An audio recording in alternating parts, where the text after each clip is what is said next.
Hello, and welcome to our podcast series.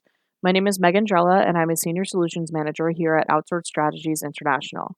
Today, I will be discussing documenting and coding chronic obstructive pulmonary disease and asthma in ICD-10.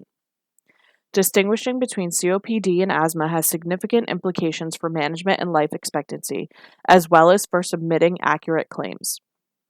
With temperatures turning cooler, individuals with pulmonary diseases such as COPD and asthma face risk of exacerbation of their condition.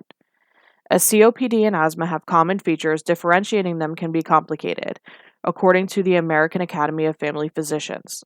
Practices also need to ensure accurate and up-to-date coding and proper documentation to ensure quality care and appropriate reimbursement, and to also avoid risk of audit.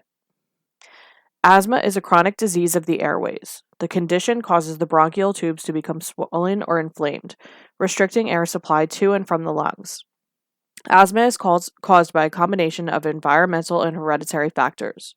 Asthma triggers differ from person to person and include pollen, dust mites, mold, pet hair, respiratory infections, physical activity, cold air, smoke, certain medications, some preservatives in food and beverages, stress, and gastroesophageal reflux disease.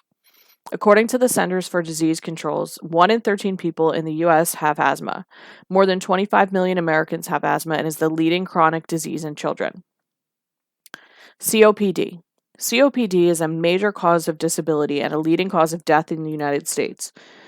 This chronic lung disease is characterized by obstructed airflow from the lungs. Smoking is the most common cause of COPD, according to the Mayo Clinic. 20 to 30% of people who smoke on a regular basis develop COPD. The disease can also be the result of a genetic disorder. COPD can be made worse by exposure to environmental pollutants. Emphysema and chronic bronchitis are the two most common types of COPD. According to the AAFP, in 2010, COPD was the primary diagnosis in 10.3 million physician office visits, 1.5 million emergency department visits, and 699,000 hospital discharges. The American Lung Association estimates that there may be as many as 24 million American young adults living with COPD. Both asthma and COPD are treatable. With proper management, most people with COPD can achieve good symptom control and quality of life, as well as reduce risk of other associated conditions. Distinguishing between COPD and asthma can have significant implications for management and life expectancy. As these conditions have many common features, the AAFP recommends that an approach that focuses on the features that can directly distinguish asthma from COPD.